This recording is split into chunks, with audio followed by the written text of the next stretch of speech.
gentlemen, welcome to yet another episode of your show. That's right, it's the Kickout Crew, and I believe this is episode 101, the hottest podcast under the sun.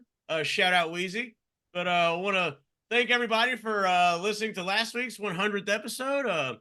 I was definitely a little emotional, fired up for that one, and the crew had a great time, and of course we talked about Stone Cold, and had a couple run-ins, and yeah.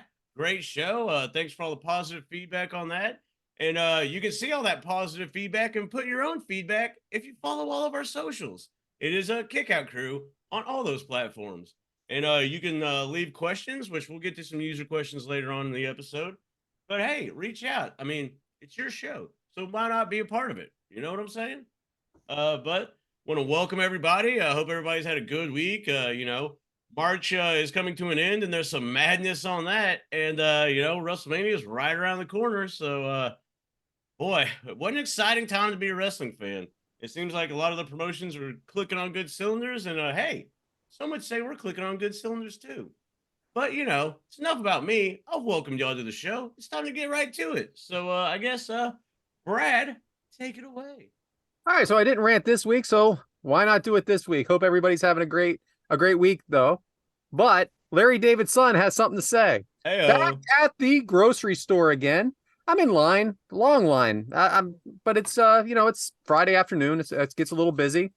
Now, just a little background here. I used to bag groceries at a grocery store for years. That was my first real job in high school. I did it probably from when I was like 15 to 19. So I have no problem at all bagging my own groceries. Now, for the most part, now you don't have a bagger at a grocery store anymore. They've combined that job with the cashier, and they really hope that you're going to do it for them, which again, I have no problem with. So I'm in line, and I put all my stuff up there. I'm ready to go, and she is not setting anything down the, what do you call it, James? Conveyor belt. Conveyor belt. She's not setting anything down it. She is just doing everything right there in front of, right there at the register, and not looking at me. And she is doing it with anger, a lot of anger. I said to her, I go, I'm sorry, is the conveyor belt broken? She said, no, it isn't. And she's bagging the groceries very aggressively, not making eye contact. This is that motherfucker that broke the pickles. I said, I'm happy to help. She goes, no, I prefer to do it this way. I said, okay, this is taking forever. I don't know if you realize how long this is taking. And there are people behind you, and I can help out. No, this is the way it gets done in my lane. Fine. So I'm waiting. As she's doing it, I'm just putting the bags in the cart. You can only fight so much, right? But the funny part is this. At the very end, there's a 2-liter of Dr. Pepper Zero. My wife loves that. And there's a Prime energy drink. And she holds them both in front of me and says, do you want these in a bag too? Okay. Does it have a handle? Okay. Is this not a 12-pack of soda? This isn't a big case of water. This is a 2-liter. Yes, I want in the bag. What, I want to hold that?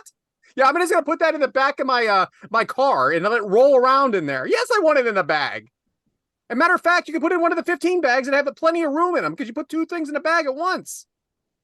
Oh, my goodness. Just let me handle it. I could have done it. All right, so that's it for that part. Lotus had a competition last week, and she's been a dancer. Her and my other daughter both were. They danced from 3 to 18 years old. She had a dance competition over in New Jersey, Long Branch, New Jersey, and I decided I could finally get to one. It was on a Sunday, and Deb texts me before I leave and says they're charging $30 for parking. I said, "Is this a Philadelphia Eagles football game?" Right. I go, "What do you mean $30?" She goes, "At the resort, they're charging $30, but if you stay here for $400 a night, it's free." I'm like, "Well, all right, it's Sunday. I'm not staying there." Second, that's not a deal. So what are my other options? Because listen, I'm not, $30 isn't breaking the bank, but I have, I don't have it in me to pay $30 for a free competition that I'm just going to support my daughter at. She goes, well, you could park at the, it's down, it's like a shore, the Jersey Shore area. I'm like, all right. So I drive down there, hour and 10 minutes. Perfect. Pay about, all these tolls and everything like that to get there. And I park about a half a mile from there just so I don't have to pay the $30. I get there and everybody's sitting at the table. They all paid $30. I'm like, yeah, I didn't. And, I'm fine. I can do a little bit of a walk.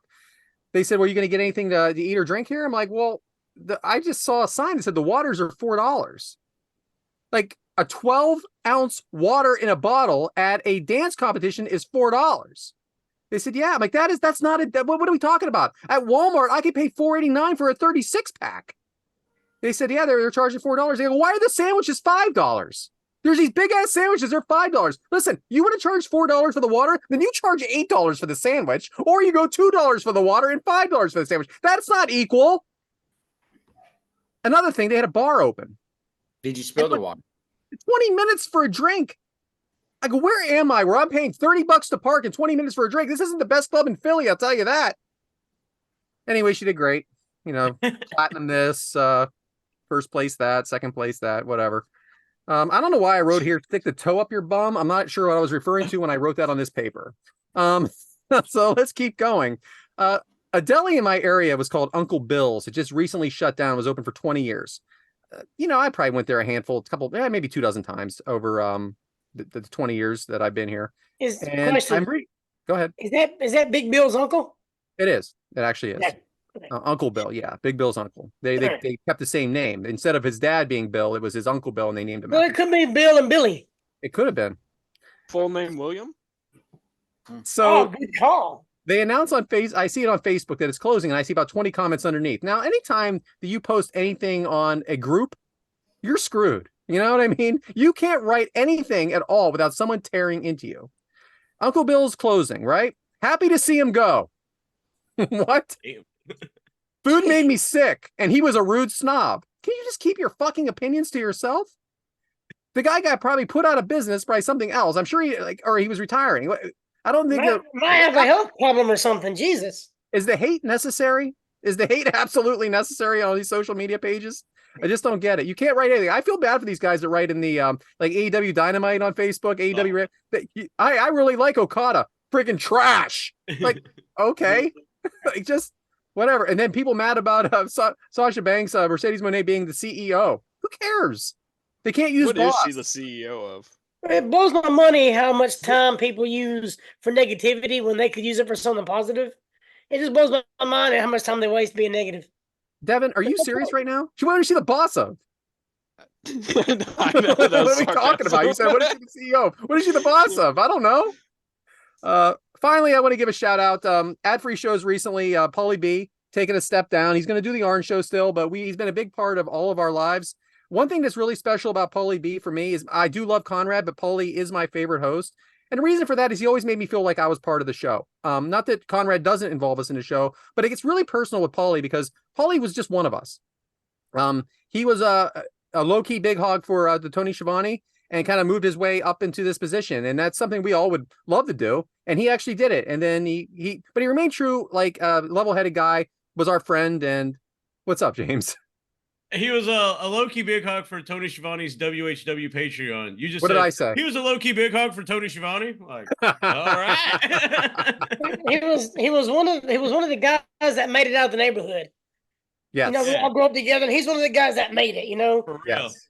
So, just I good relationship with him. I've met him a couple times in person.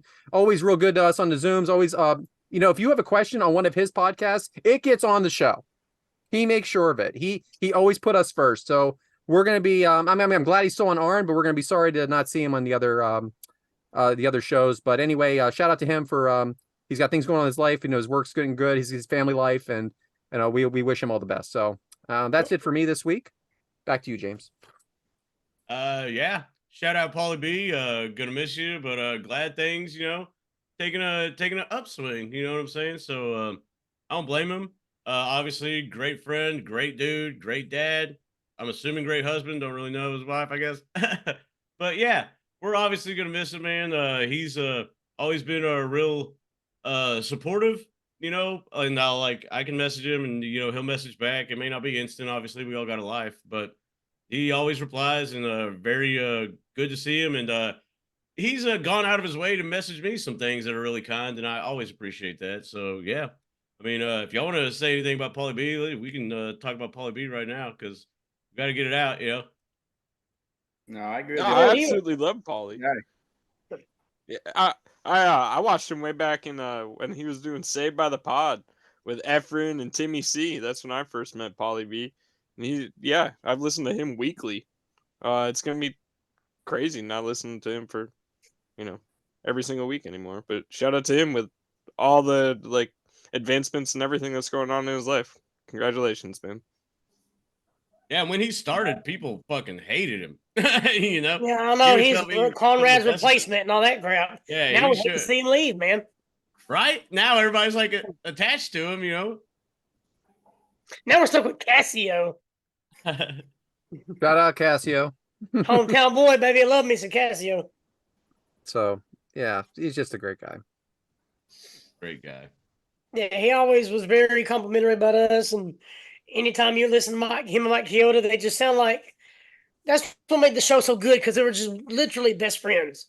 I mean, it wasn't just two guys; it was really best friends. I mean, Paulie B actually went to his house, spent time, stayed there, met his wife and everything, and it just made the show 100 times better. And I hope Mike and Cassio can get there. And I mean, Cassio's great with anybody, but Yeah, he's gonna be missed, man. Sure. So hey, shout out Paulie B, the Kickout Crew, your show. We love you, bro. So can't wait to see what happens in the future, man.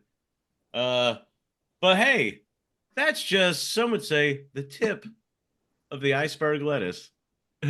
So Mike, peek behind the curtain for all the fans. On the outline, it says Mike's tip of the iceberg lettuce, and I read that and laughed hard when I read it because I thought it was perfect. Brad, kudos. I thought it was hilarious. So, Mike, what you got for us? Well, I got a quick story, and it's not my meat minute right now, but Brian, if you can post that little picture up for me. Yeah, it's your produce minute. Yeah, stories. So, I was cooking the other day and had some of this stuff. I got like a little season tray that has a bunch What of is stuff. it for our What is that? non-video Yeah. people? Marjoram. I don't know what the fuck it is. What is it? You nailed it. Marjoram. I don't know. Anyways, but I was in there and I used it and put it on the counter and I was talking to William and he just looks at it and then he looks at me and he looks at that again and looks at me. He's like, "Are you crazy?" I'm like, "What are you talking about?" He's like, "I'm not stupid." I'm like, "Okay, cool." He's like, "Daddy, I know what that is." He's like, "Are you trying to get us in trouble?" I'm like, "What the hell are you talking about?" He's like, "That's marijuana right there." William, are you fucking stupid? And like looked at him and I'm like, "Look at it." He's like, "Yeah, it looks just like marijuana." I'm like, "Buddy, that's not marijuana." So just something It's quick and funny. margarine. Yeah, it's margarine. I Whatever. love it it. is. Yeah, in a McCormick container, the marijuana. That would be something. People are like, "How do you know what weed looks like?" Dare was a long time ago, buddy. Yeah, right. But yeah. So I just thought that was pretty funny. He argued with me, thought it was marijuana. And speaking of him, like you guys know, I took a trip this weekend. Had to go down to Florida, back about a 9-hour drive there and back. And I took him with me. I'm like, I want somebody to ride with me, somebody to keep me company, talk to on the way down, everything else. 8.5 hours, he slept. I'm like, dude, what the fuck was the point of bringing you? And so we get there, and James, I get right there by Jacksonville. And I tell him, like, look, we got about an hour left, and we'll be there. I'm tired. I'm ready to get there. Just done driving. What happens? Dead stop traffic. In a heartbeat. And I'm sitting there for 45 minutes in the same damn spot. And he's like, "Well, you said we only had an hour about 45 minutes ago." I'm like, "Dude, we are not driving. What do you think?" Bro, we're not moving. I mean, if you want to get out and walk, you might be able to get what I do. I mean, feel free to do it. But so yeah, I had that little short trip. But yeah, He wasted his nap. He should have slept the whole second half of the trip when you're stuck in traffic. And he did the same thing on the way back. Slept the whole time. The only time he wakes up is when we stop to get something to eat. That's when he wants to wake up. I'm like, "Dude, you ain't eating. You ain't done nothing to eat. I mean, you're supposed to keep me company." I will. Eats a hamburger, falls right back to sleep. I'm like, "You dick." No cheese on there? He got cheese and bacon. Should have had him smoke some of that marjoram. He would have woke up quick. I'm serious. But yeah, that's it. That's about it. Just a little story and my little driving trip. Right on. So, hey, good, good stuff. I guess that was just the tip of the iceberg lettuce. But now on to my favorite title in the outline. It's time for, as an in-ring performer that no longer watches the main shows because he's too busy refereeing, with our in-ring, out of the ring, and everywhere in between performer, Adam. So, Adam, what do you have for us this week? So it's funny you said something about refereeing everywhere. March has been like one of my busiest months since I've started. And as we record, I have a show tomorrow at an ice hockey game. So it's my first time being at an ice hockey game. You know, hockey's not big in Alabama. I mean, if you can imagine that. I mean, I'm sure that's a shocker. But it's the Huntsville. It's the Huntsville Havoc or something versus, I think, the Chattanooga team. No, But, even the Rocket City. Oh yeah, at least you. Yeah, no, it's not the Rocket City deets. people. Yeah, it's weird. Or it could be the Trash Pandas, or no, it's like the Huntsville Havoc or something like that. So we're doing a show before the actual game starts. So I get to go to my first hockey game. So that's interesting, I guess. You got the ring on the ice. Yeah. That would be badass if it's actually on the ice. You call it wrestling on ice. You know, They take a powder and then just slide all the way down. Dude, I could slide into the ring and just keep going. Like 1, 2, oh shit! It's like that. Wrestling on ice. Help me. By the time I get to 2, I'm already on the other side of the ring. All right, I break don't it know. up. Slip outside the ring. Break it up. You I don't know how shift. wrong with you on that, but Oh, they strap the ring to the Zamboni and just drive it around. First one, they can get a 3 count while the Zamboni's moving. First one to throw up loses. That's funny. So me and Commander Dad will be there tomorrow night, so I'm looking forward to that. As we record, what is it, the 21st? So this will come out. So I guess the only thing I really care about talking about is WrestleMania. Because I haven't got to watch everything. What a surprise! The outline might be correct. No, I'm behind on NXT, and I hate to say that, but I'm really behind. I know that hurts your heart, Brad. I'm behind on Rampage. I'm behind on Collision. I'm so behind. But we got the updated card as of a couple of days ago. We got Logan Paul, Randy Orton, and Kevin Owens. What are y'all picking? What do y'all think about that one? It's going to be, I think Kevin Owens. You think KO leads with it? Yeah, and I think that I just think that title's a little bit. I don't see Randy Orton carrying that title.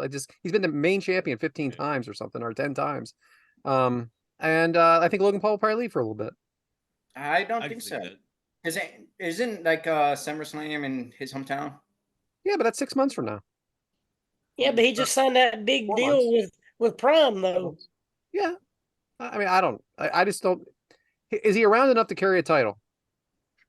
He don't have to be. I'm just saying. I think that he's better if he comes out for the main shows. I bet he retains. WrestleMania season, SummerSlam season, stuff like that. Like the big 4 or 3 actually. But hey, listen, you could be right. I may be crazy. Yeah, I don't see Orton winning it at all. And if Kevin Owens does win, I don't see what they would do with him. Like what? Who would he go after next? Well, that's there's plenty of guys, right? Yeah, it just don't seem like it's just like the main title. They're not building up enough people to be legit contenders. I don't think. He might have to go away to take care of his brother here in a little while. Oh, let's talk about that. Him and Mike Tyson, his brother Mike Tyson. I mean, are you kidding me? I mean, how much money would it take to get into the ring with Mike Tyson? Whatever he's getting, I'll take it. Yeah, I'll take my chances. I'll take my chances. It's a pretty good penny. You'd have to double it if I got in the ring with him. I don't care how old he is. When you're a boxer, your power is the last thing to leave. All you really have to take is one punch if you think about it. That's all anyone would take is one punch. That's what I'm saying. Like, even if it was a body shot, I'd be like, oh, I'm dead. Oh, pay me. Pay me. You might There's have no 25 way. grand, honest to God. I might go in there for 25 grand, just take my shot and leave. Have you seen his training videos? He has not lost a Dude, step. he is knocked. That trainer guy that he has is like a legit dude, and he's like knocking him back. Like, Yeah, he's like one of the top trainers in the country. yeah, and he's knocking him back on those pads. Like, Tyson's about to fuck that dude up, I think. Wow. Yeah, it's a work, so it doesn't matter. That's true. It's not sanctioned, so Tyson could take a fall. I don't think so. Oh no, you He gotta is be crazy. You know what? Who knows? Mike Tyson did say he's gonna retire his ass from boxing and send his ass to WWE with his brother. So I was scrolling one of the social medias, and the movie Mike Tyson did the cameo in where he punched old boy from Hangover. Yeah, Hangover. And he just drops him in one punch. That's what I see. And they put Jake Paul's name over that, and then him dropping like I see that happening. You see that one press conference with that Paul dude? When somebody rocks him and he gets up and like does this and stumbles and like falls back over. Oh yeah, he gets rocked. He's going to get his ass knocked out. No, I mean I don't think it goes 3 rounds. We'll see. It's going to be free, right? Well, we don't know yet. We know So it's Netflix, Netflix. but is it free? Netflix, I think it'd be Are they going to have a special pay for it event? Like, who knows? Netflix Plus, it's coming. I hope it's free. Either way, I'm getting it. That's the worst thing I could say right now. They're like, oh, really? Netflix Plus. Premium live event. I bet you they call it a premium live event and charge like $60 for it. right. Maybe. Or you can just wait till like 15 minutes before when it's over and watch it on Twitter. On the whole match, or I'm done. There's Jake Paul's there's gonna that. win. Go ahead, man. He's gonna outlast him. Just win You're by points. crazy as hell, man. I got Jake Paul. Yep. He's gonna keep his head out of that right hook. That's all he needs to do. If he's smart, he'll stay out of the way. Out of the ring. Out of the ring, yeah. If he's smart, he wouldn't even show up. Come down with the flu. Yeah. The Mhm. 24 What do hour we got to flu. do to get Adam to ref that? Oh God, I'm badass. Oh, I didn't get to talk about Alex Kane in the match. Him and Joe Black. I can't wait until that show comes out for y'all to watch it. Even if I have to pay for it and y'all watch it, it was an amazing show. Joe Black and Alex Kane did like a speech after the match, and it was awesome. It's something I really want y'all to see. I can't wait till it does. I'm keeping an eye on when it drops. I know the Haas tournament just finally dropped on IWTV, so. Okay, I have that. But I really want y'all. It was awesome. Alex Kane was amazing. Very complimentary about us. He said, "I love you guys, man. You know, I love chatting with you guys." So he was real nice. Joe Black was a very cool guy. I was expecting this big burly guy, and we're about the same height, but he's twice my size. He's wide. I mean, he's a few inches shorter than Brian Cage, but just almost the same size. He was jacked, and they beat the shit out of each other, and it was a good match. Probably match of the night. And then I told you about Jay Lethal. He took the time to watch anybody who had a match that they wanted Jay Lethal to watch. He sat there and watched it with them, critiqued it, and took time with anybody who wanted to watch a match with him. What it's all about. That's so cool. And that was after the show. That was after he did a 20-minute match with Kevin Ryan.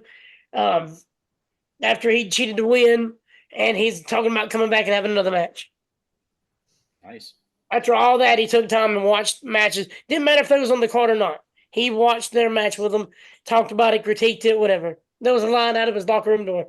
It was awesome, man. Nicest guy I think I've ever met. But Yeah, Jeff. yeah, I know he's getting ripped, daggum it, Jeff Jarrett. But Jey Uso, Jimmy Uso, I mean, I think that might be a match of the night if they do it. I guess I got to root for Jay. I mean, he's so over. Just our WrestleMania predictions segment. Well, I didn't watch other stuff, so we can do like a quick one. We ain't got to take much time. I don't know. I think somebody might come in at that time. Help him out. Help Jimmy out. Jacob? Do you think Jay goes back to the bloodline? No. I don't see it. Jacob's got too many appearances coming up. I mean, unless he's going to cancel all those appearances, he ain't showing up at WWE. Well, Man, they allow other appearances. Shayna's going to be in GCW. Yeah. That's true. There is and you know what? Some of his stuff's GCW. Tama Tonga's a free agent too. Mm-hmm. That'd be a good match. Going through Sami Zayn, I hope they make that a three-way. Oh yeah, I see it. Somehow they're gonna make it a three-way. have to. Yeah, He's because Chad involved. Gable deserves it. He's not even tagging with Otis right now. It's It's something's up. Otis and who? Tozawa. Tozawa, yeah. Akira Tozawa. I don't even think I said it right, but I think I was close. Tozawa. So there's a reason for that. Because Yeah. I mean, they've been a team for a while. But I love the chemistry though, man. It's You think he can turn heel? Who? Chad. I mean, he's Yeah. been a heel the whole time until recently, right? Gable would be a damn good heel. He's been a heel. I mean, like a legit. I think it's an underdog story with him. I'm sorry. The vignette with like he's talking about like he wants his chance and like it's showing his kids and stuff. I mean, it'd be hard to be like, oh, I'm doing this for my kids, do this for my kids, and like a couple weeks later, heel. Like, Yeah, it's time for him to be a babyface. It's time for him to be the underdog. I think that Gunther match kind of was like, swinging him over to the babyface. I'm rooting for him. Does anybody think Becky beats Rhea? Nah. I don't know what that does for either one of them. Mm-mm. I hope Rhea retains. She's on this roll. And I would assume Becky's going to do a book tour, so I would assume she's just doing the Mania match and maybe taking the summer off. That's true. That makes more sense. I just don't know. I mean, you got to give Nia Jax a win somewhere here. Did you see that Becky is she's doing her thing with her books, or she's selling them? But there's like 5 of them have like a golden ticket in it, and if you get the golden ticket, you can go to any WWE event and do a meet and greet with her. Kind of like I the did Walker not thing. know this. Yeah. Cool. So y'all want to pitch in by like 1,000 books? No, I don't think Becky gains anything by beating Rhea. And Rhea doesn't get anything of it. So No. where's Jade Cargill coming in? It had to be soon. They had to bring her out soon. Yes, she has to perform at Mania, right? You would I She would say has to. assume, She's got to come out and do something. Well, she's got, as we record this, 2 weeks. As it airs, 1 week. I mean, she got to come out and get in the face. She didn't got to get in the face, just distract Becky long enough or distract Rhea long enough. It didn't even got to be anything for the title. Just she's been there almost a year now. She needs to do something. Do you think she interferes in the match at Either WrestleMania? she just draws attention away from the match, it'll be fine with me. Right. She ain't got to get involved. The same thing's been going on with Omos too. Like they They both said he's were in been the doing. Rumble. They They said both he's had, been like, doing in-ring house stuff. shows, Oh, that's cool. Oh, I mean, wow. live shows, whatever you want to call them. Omos, sorry. It's okay. It's okay. And then of course the tag match, the undisputed tag champions. They haven't got all the contenders yet, so I don't care about that one yet. Even though there's a little over a week to go before WrestleMania, we don't even know who all is in the match yet. I'm gonna just throw this out there just so it's in the atmosphere. I hope that like Motor City Machine Guns somehow show up in that match. I've heard that they've been released from Impact, so like if they can be a mystery in that, I just want it to happen. So I think their contract. They said it's up in April, well, hey. so that's like perfect timing. Hey, yeah, they got a week. Whatever the fuck it is. I just see them in AEW. I just feel like it because they're older. It'd be an easier schedule for them. I do too. really don't know. It could go either way. Honest to I mean, God, they would I'd be happy fit either in way. WWE. Don't get me wrong. I just feel like they would prefer AEW because of the schedule. Hmm. Because they've been doing. How long have they been wrestling now? 20, 25 years? 20 years? Yeah. I mean, they've been a legit tag team for 20 years. And they're still just as good as they have been. Yeah, they are. Okay, LA Knight, AJ Styles. I think LA Knight goes over on AJ. Probably. The Rock, of course, The Rock Roman versus Seth Cody.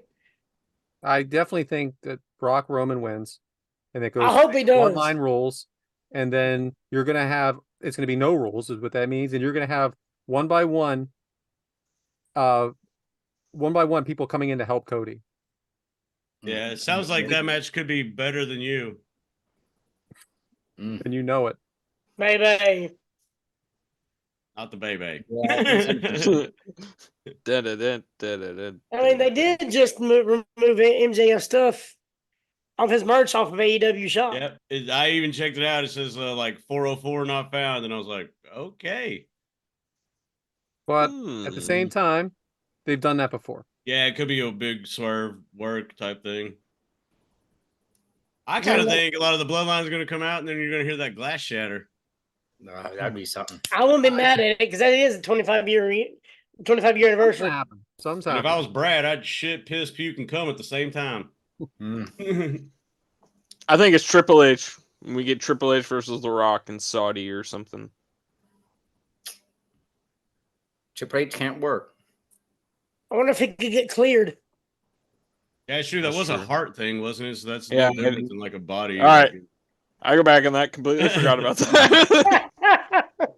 Yeah, don't we have like a pacemaker in or something?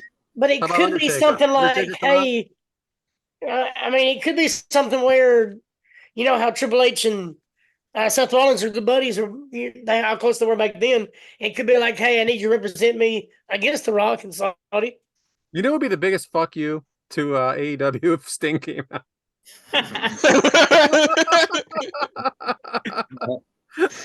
Lights get dark. Never gonna happen. He's just not that kind of guy. But oh man, just the stuff you could come up with. And then I think Drew McIntyre finally gets his championship win in front of a crowd. I think he beat Seth Rollins. I would look in your eyes and what do you see on that one? I hope he's a commentary. Oh yeah, He's gonna be there somehow, some way. So we'll see. Oh yeah, he'll be there commentary. Yeah. You can't spell Philadelphia without Phil. I think there's something up. I think they go Drew and CM Punk towards SummerSlam as Drew as the champion. Yeah, that's the story that we I mean that's the one that makes sense. But heel in a face. Mm-hmm. Well, To come in from the Seth and heavens Becky here. can go do their thing for a while. Brian's chiming in. I think you do. Drew wins the title. Punk then comes in and costs Drew, and Damian cashes in and wins the title. Oh, there you go. Because then you could still build to Punk and Drew at SummerSlam with Drew being better that Punk cost him the title. Yeah, because they have made us kind of forget about the cash in. They haven't been upping it, you know, like putting it in our face. They're kind of making us forget about it to make it a big surprise. Brian, good call, man. Or you could have Drew win, and you could still do Seth and CM Punk without a title because that'd still be, you know, still sell. Right. I like it, Brian. Hell, the more I think about it, the more I like it. Not bad at all. But I was doing some scrolling the other day, and real quick, I found the 10 worst cities to live in the country. There we go. Philadelphia. Actually, it's not on here. Oh. As of February 2024, the top 10 list is number 10, Stockton, California. Never heard of it. Yeah. Number 9, Milwaukee, Wisconsin.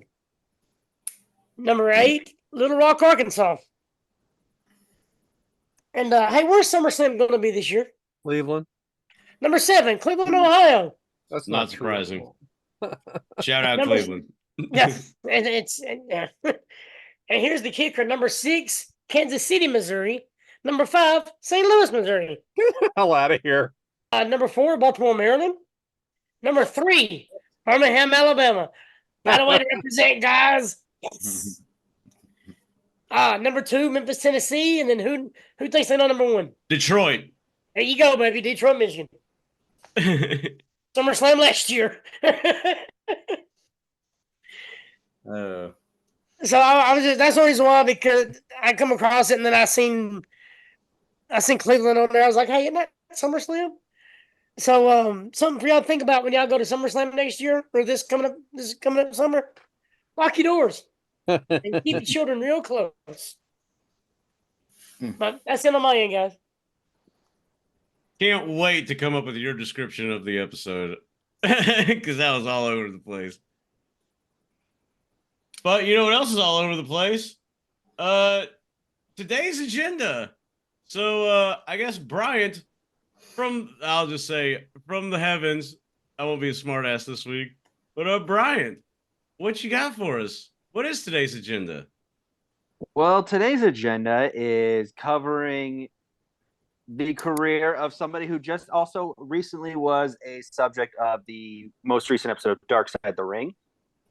And that would be one Mr. John Tenta, formerly known to us in the wrestling world as Earthquake. And Jesus. Shark, Avalanche, John Tenta, I believe. what was the oddities? What do you go by with Oh the yeah, oddities? Oh, and Golga as well. Yes. forgot that one for a second. And Golga as well, because you can't have him out there parading around as Earthquake or John Tenta. So Right? Whoop whoop, fam. I love Exactly. Golga. I love the oddities. Don't care what anybody says. And that's Did you an get oddity. that I would say, do not sleep on that theme song. Hey, that's is like one of the only great. ICP songs I like. So, but let's talk about him. As we see here, Mr. John Tenta, native of Canada, British Columbia. He became a fan of wrestling as a young kid, but eventually transitioned into amateur wrestling as well, and having a standout career in Canada, winning and eventually earning a scholarship to LSU as a wrestler. Unfortunately, LSU would drop the program. He would briefly join the LSU football team.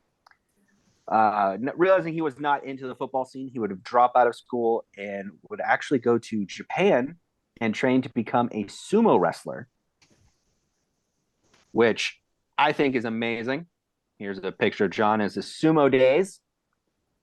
Oh shit! He would go on to be He looks so different without his beard, man. He looks like a totally different person. I agree. Yeah. I don't even know. He would actually go on to have an undefeated sumo career, only competing for about 6 months before leaving through and eventually saying that the sumo lifestyle was just something he was not into. He would then sign with Giant Baba and All Japan Pro Wrestling after that, staying in the company for a couple years before finally getting the big break and going to the WWF in 1989. He would then team up with Dino Bravo through many stints. His first real big main event push, the feud that ultimately made him a star in the promotion with Hulk Hogan, leading to the main event of SummerSlam. He would have various feuds throughout that time, eventually teaming up with Typhoon to become the Natural Disasters. He would stay with the promotion until 1994, when he would then jump to WCW. At that time, a lot of the ex-WWF guys would be joining over there. He would come in originally as Avalanche, because obviously trademarks, he can't be Earthquake. So he would come in as Avalanche, starting feuds with Sting, Hulk Hogan, and eventually going on to also feud with Macho Man Randy Savage and Big Bubba Rogers. He would also join the Dungeon of Doom as the Shark, which, let's just be honest, we all want to forget about that. Once again, he would stay in the promotion till 1990. He would stay active through the promotion through 1997, coming through as eventually going back to his name, John Tenta. He would have a few runs. He would then go back to WWE, as James mentioned, as Golga with the Oddities.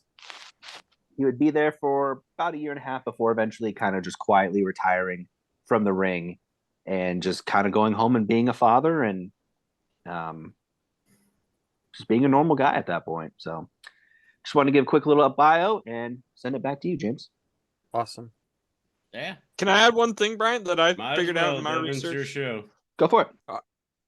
Earthquake's last ever WCW match was against former guest of our show, Lash LaRue. Imagine that. I'll be damned. I just thought that was cool. Shout out Lash. Great guy. All right. Well, I guess it's time to get into match one, huh?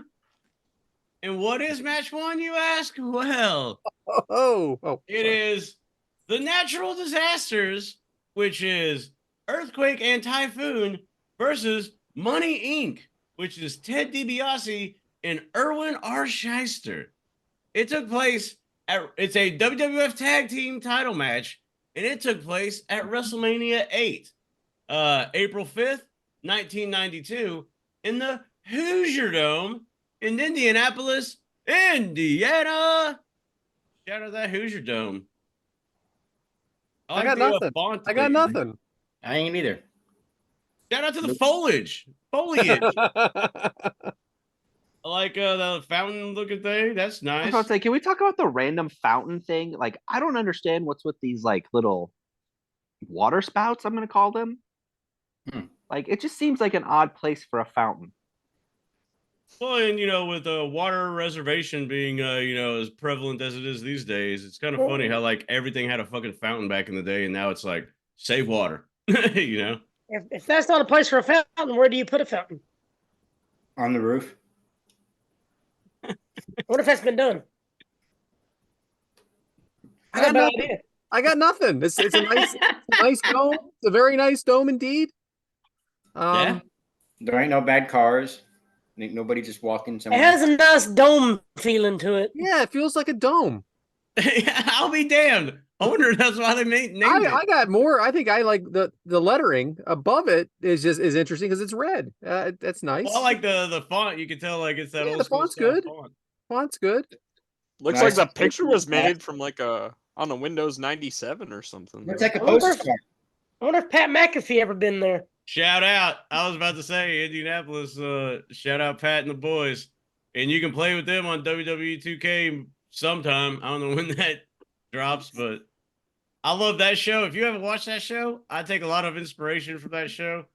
The be a friend, tell a friend thing, definitely stole from them for sure. Yeah. You're still going. All righty. It had an attendance of 62,167. Jeez. Damn, that's a lot. It is. I may have got that number wrong. No, you didn't. It's a dome. That's true. It had a buy rate of 360,000. It had a match length of 8 minutes and 39 seconds. And Meltzer gave this one -2 stars. Now that's kind of bullshit, right? Hey, man, are we going to talk about the card of this WrestleMania? Not the whole card, but. I didn't have any. Okay, so the Macho Man title match is like right in the fucking middle of this. Macho Man and Ric Flair right in the middle. And then there's like 3 matches after it. And Meltzer's ratings of the 3 matches after, -2 stars, dud, -2 stars. Like you have the title match in the middle of WrestleMania. And Hogan and Sid, I believe, close this Mania. After this match is Owen and Skinner. Owen Hart and Skinner. It was like that was a 3-minute match. It's 3 minutes. No, they timed it at 1 minute on the shit I was reading. Like, this is just a weird Mania. Like, obviously, there's a finish to this match that's kind of crazy. You have the title match in the middle. Like, what the fuck, Vince? Like, what was going on? Up until the title match, this pay-per-view was awesome. It was like a good Shawn card, Michaels too. versus Tito Santana. It was a damn good card. It was just I misplaced. think Shawn Michaels opened it, too, didn't he? Yeah. Yeah. With Sensational Sherry. So Money Inc. versus the Natural Disasters with Jimmy Hart. Adam, did you watch the pre-match interview with Money Inc.? I tried to. I couldn't keep my eyes off of Jimmy Hart's outfit because Jimmy Hart's the man. I love it. Devyn, how about the Natural Disasters with the Mean Gene? What'd you think of that? I liked it. They brought like massive intensity. Like, that's for sure. Both of them were like really hyped to get this match.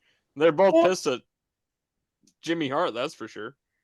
I like how they had one interviewer in the one locker room, and then they go directly to the other locker room with somebody else. I like that, man. It just feels like it gives it a bigger like build. a football game. Yes. Yeah. I wish they bring that back instead of just having one person, have one person there and one person the other in the locker room, and like do it back to back like they did here. By the way, Devyn, you didn't know Reba was this hot, huh? Reba McEntire sang the national anthem. There's Or your one chance, America the Fancy. You Beautiful. didn't let us down. Dude, I legit been watching The Voice. She still looks beautiful now as she was then. I watched the Reba show in the She's morning 68. sometimes on Hallmark.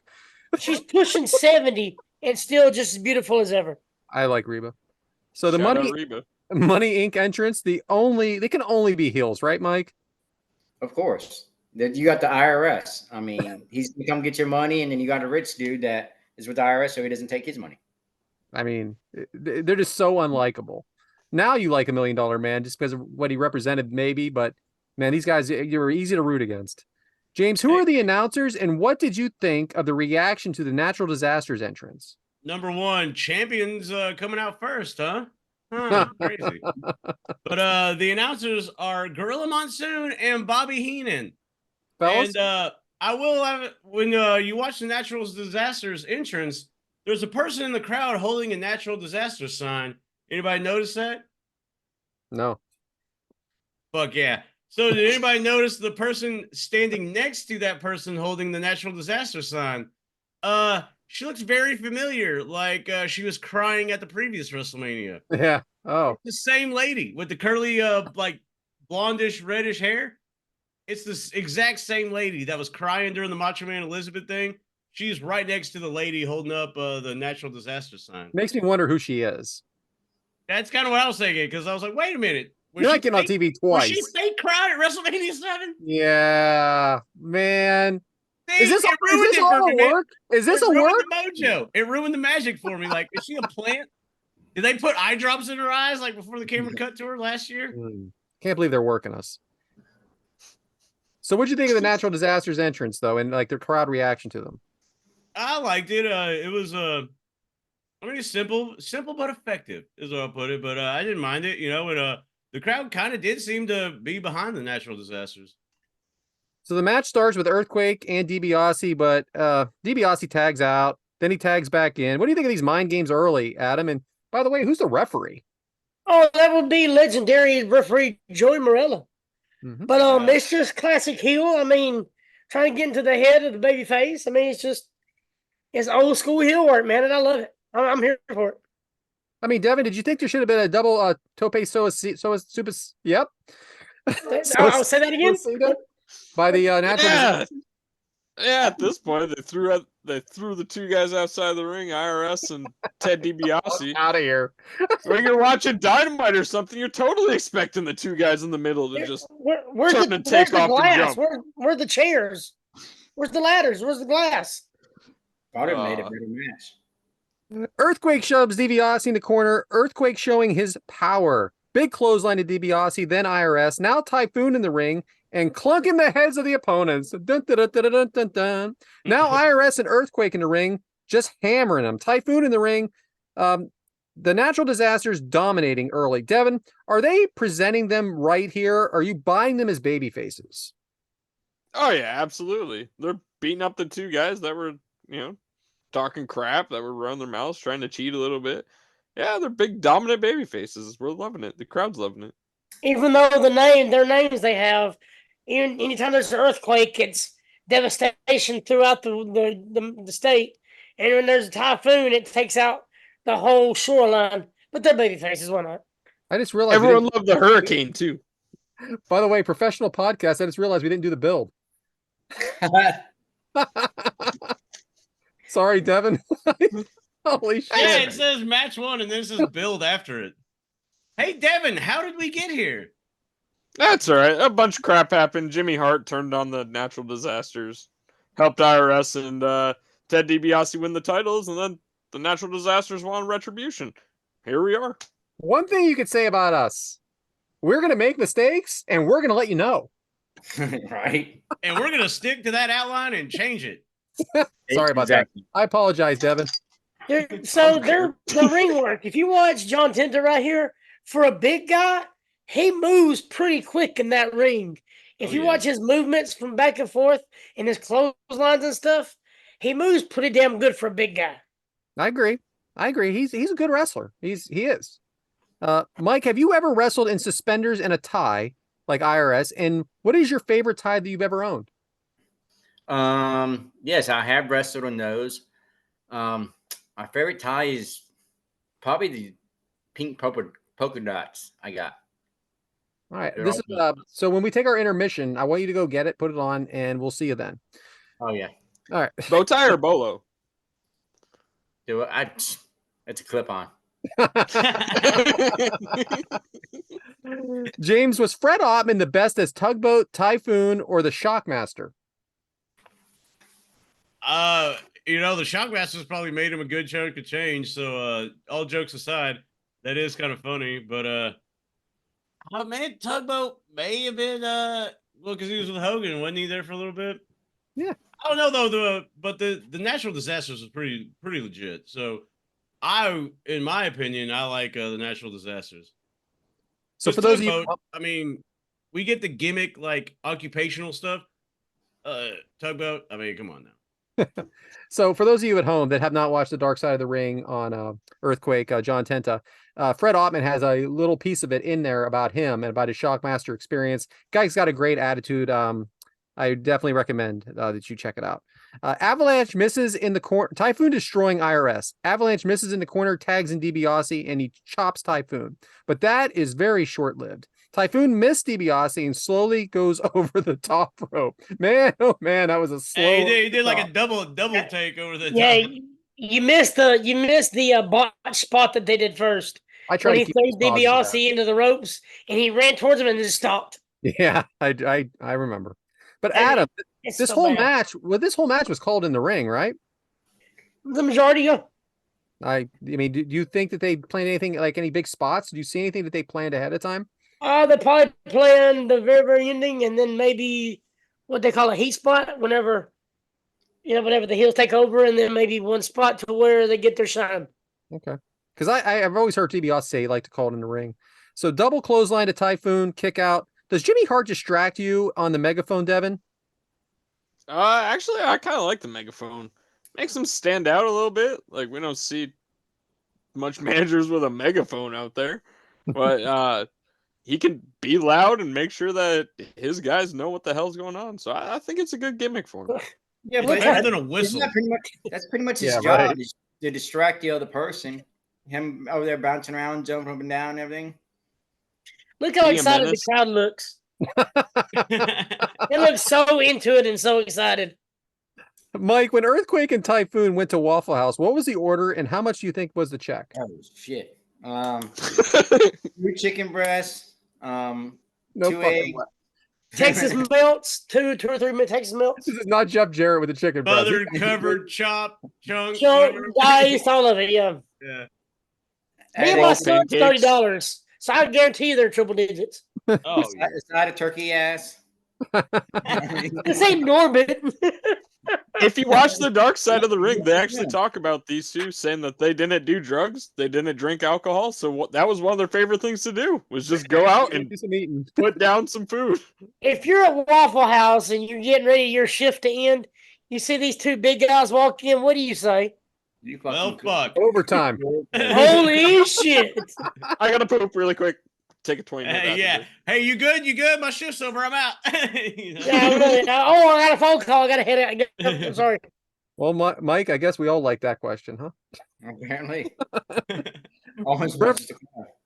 Referee missed the tag to Earthquake, but the heels sneaking into double team behind him after the ref is looking at him.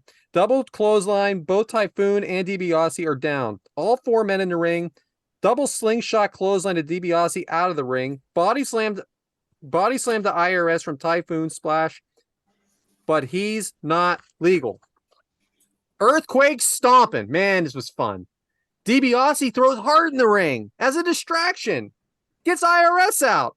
And then they leave and they forfeit. No titles change. Very disappointing ending. But Devyn, did they do the right thing? The heels, they definitely did.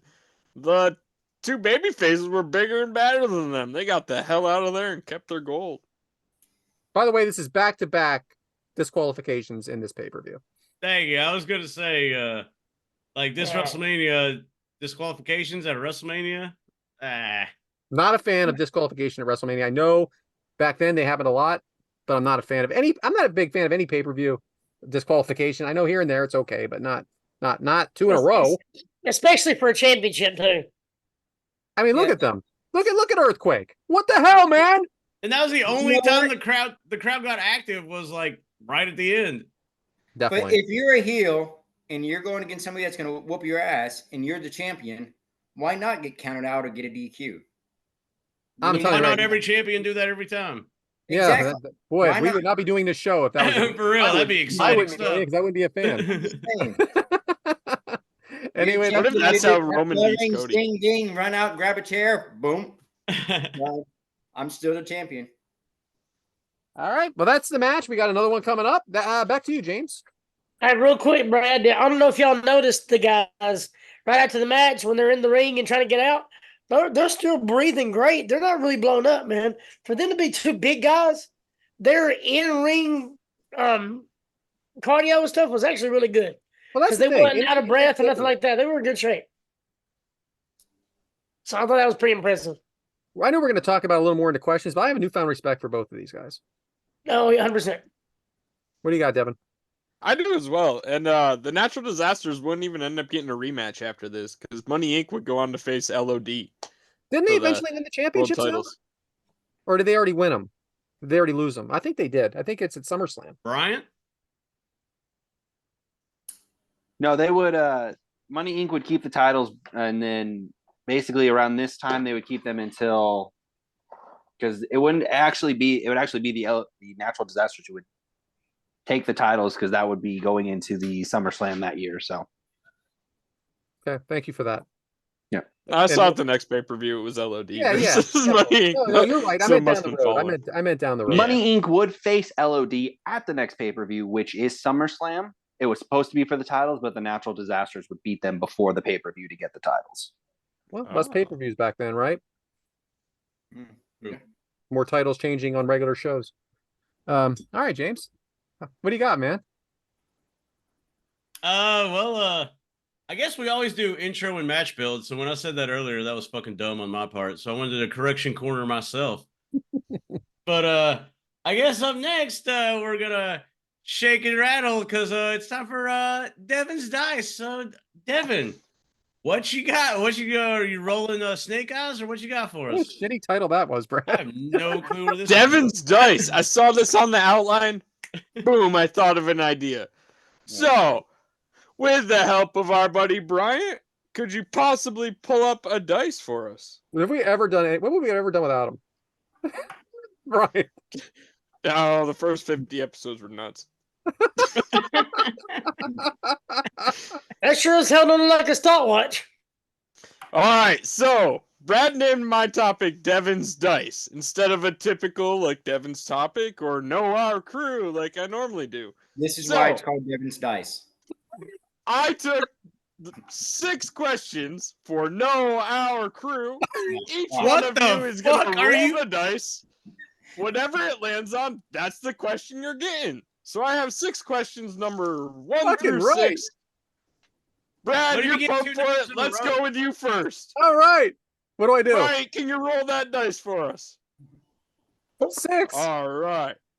Number 6. What is your favorite home cooked meal? I'm gonna go. Say your mom. Say your mom. Please say your mom. What the fuck is that? Have you ever cooked my mom? No, but I've. My wife makes an excellent London broil seared on the grill. That and with she makes a baked potato and she fluffs it. I'm telling you, doesn't get much better than that. That is my current favorite home cooked meal. I love London broil. Mm-hmm. And That sounds down really here, I can go to Ingles every now and then, and you can get me like a damn 2-pound one for like $3 every now and then. When they go on sale, I'm all down for that shit. Yeah. Hell yeah. Nice. All right. Who wants to go next? I'll do it. All right, Adam. Brian, please roll that dice for us. What if it's a 6 again? Uh-oh. Number Luckily one, it's baby. a 1. All right. Question number 1. Who is your current favorite indie wrestler? Oh, Cabana Man down, 100%. That was a great question for you, of course. Yeah. Boy, rigged. Right? Uh,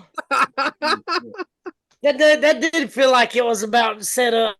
perfectly, don't it? Roll again, man. That was bullshit. It would Roll have been again. Mike. Mike should have got the food question, but go ahead. Yeah. Mike, why don't we Okay. roll for you next? Huh? 4. Question number 4. What was your worst subject when you were in school? Oh, fucking math. Arithmetic. Yeah, fuck that. William came out here trying to do some 9y times x3 minus 2 9l something. I'm like, what the fuck is this? And he's trying to explain it to me. I'm like, when the fuck am I gonna need this when I grow up? Math? When are you gonna need math? No, I'm talking about his like 9y minus 3x plus 5b. I mean, all that shit. The only Oh, 3X I'm interested is what was at the drive-in theater. Heyo. All Easy. right, let's roll for James, Brian. Yeah, name that. I can name that tune in 4 notes. I would fail math with a Oh, calculator. wrong. Yeah. Oh, My worst 4. subject? Holy shit. What was your worst subject in school, James? English. I was a math and science person. English and reading. Pass. So English, like grammar and stuff, and you're the one that introduces our show every week. I talk the most, and English was my worst subject. We got Adam. What am I going to need this shit? What, math? I am a math and science person for sure. You know why you need algebra, Mike? Because sometimes you have to solve for X in your daily life. You know, like you have to finagle around these quadratic formulas. There it is. I'm Did we good. roll again? I mean, what? I knew this was going to happen on a dice. You're going to get a double. I knew it. Brian, let's roll for you, brother. James, I love you. Thanks, man. Love you too. What's your favorite food? What's your favorite home cooked meal? Number 6. Hey. My God, my favorite home cooked meal. My wife makes these bomb breakfast burritos. So I have to go with that. Fucking starving. Like a good breakfast burrito. Yeah, man, am I hungry? Breakfast burrito sounds great. Oh, dude, What are you the can do other that questions we didn't get anytime. to since we duplicated? You want to know the other questions? I believe question number 2 we didn't get to is name your first pet, or what was the name of your first pet? My Bear. cat when I was little, Fluffy. Great name. Oh, My Pee dad Wee. had 2 cats, Pee-wee. Rocky and Bo, and they were Rockefeller and Bo Cephas something. He'll My be dog's name was Rocky. My I- first ever dog. Don't know about my first one, but I know like my first like family pet was our dog Tasha. I'm surprised it was a dog or cat. I was expecting a pig or Pig, yeah, pig or kind a, of rat. A possum. a a goat. raccoon, some shit. Food for did later. have, like, we had doves. Raccoon. Fucking We had doves. rabbits. It's wildlife. But, yeah. I don't think No, 3 it's was not. asked. No, what? Question number 3. That was, who was your favorite 80s actor? Michael J. So I'm Fox. gonna go with Patrick Swayze. I'm going Michael J. Fox from Family Ties and from Back to the Future, and from like Yes. Teen Wolf. I love Back to the Future. Oh, Yeah, Emilio Estevez, Mighty Ducks. Emilio! That was a good 90s, episode. but still. I yeah, don't know, it was like, 90s. I didn't want to say anything. man, you got a lot of good ones, though. You got, like, Tom Hanks. Tom Hanks is Big, Uh, Big was a well, great movie. Nicolas Cage and all of them. Where was that 90s? Nicolas Cage. Nah, he was 80s. Molly It's an 80s Ringwald. stuff. No, wait a minute. No, the dude that played Karate Kid. Yeah, Ralph Macchio. Ralph Macchio. Machio, yeah. That I remember. But what's a conveyor belt? Hey, Sly and Arnold. Or, well, mainly Sly, I guess. Yeah, Yeah. definitely. Get Both in of the them. chopper. Did you see they made a new Roadhouse Yeah. with the guy that plays Boy in the Bubble? Is it out yet? Yeah, it's I on- think it's called Outhouse, but it's, Oh, I see what you did there. R.I.P. Swayze. yeah, it's on Prime, ain't it? Question I- 5. You are correct. It is on Amazon Prime. Huh, see, he knows more than wrestling. He knows What was everything. question 5? I don't think anybody rolled a 5. The final question for Devyn's Dice. Question number 5. Oh, by the way, I just want to shout out my beautiful wife, Erica, for helping me come up with 6 questions this week, because that's more than 3. Question number 5. How much money have you spent on wrestling merch in your life? I have no fucking idea. A lot. I have 36 t-shirts. Let me go grab my receipts and tabulate it I'm up. probably Just a rough estimate. I'm close to 30 shirts myself. I have a drawer of just wrestling shirts. Yeah, I mean, Me too. Like I have a closet just for wrestling shirts and Ninja Turtle shirts. What about these belts that everybody buys? I have a belt, it was a couple $100, right? Yeah, I mean, I'd say probably 1,000-ish. I mean, I have a signed Hulk Hogan picture with a Kick Out Crew shirt on. You think that was free? Because this was a gift. The Ric Flair thing was a gift. I heard. Who's that from? Shout out James Sorensen, friend of the show. I mean, there's almost $2,000 worth of belts on my wall. So combined, I'd say we're all about 600,000. I would say I spent way more on tickets for sure than I have merch. Especially this year for me. Yeah. Brad had to mortgage his house 3 times for 2 days. For this week's interaction on X, we want you guys to tell us how much you have spent on wrestling merch in your lifetime. Can't wait to hear Palm Water's answer. Or if that question is too hard to answer, what's the craziest thing you spent money on as far as wrestling merch? That's a good question. There you go. That is a good one, too. All right, that was a fun spin on Our Crew. Very nice. So back to you, James. It wasn't a spin, it was a good roll. It was a good, roll We're it gonna out. ask the crew anything, and Devyn's gonna do a no our crew.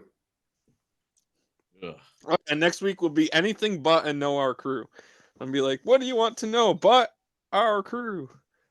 I don't know. Instead of no our crew, it's hey, no more questions. They can't all be zingers, fella. But it can be zingers. Something to eat, because what goes better with wrestling than some food? So, Mike, you're up again. What you got on this? All right. So, what about some General Toast shrimp? One more time. General Toast shrimp. General Toast shrimp. Can't wait. Does this include bread? Include bread? Yeah. You said toast? You said toast. Toast. Whatever the fuck it's called. It's Chinese. Sound it out. Toast. Toast is T-O-A-S-T. Is Yes. there T-O-A-S-T? Toast. T-O-S. So. Are you trying to say General Tso's chicken? It ends with an O. General Tso's chicken. I've also heard. God. I just call it General. You said math was your worst subject, bro? Yeah, I hate to see how bad you are at math.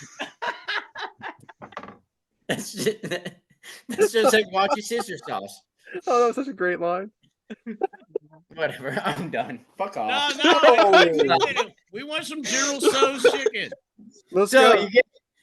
you need to make sure your fried rice. You guys can either buy it in a box, you can make it homemade. Make it homemade. You get some white rice. You cook it up.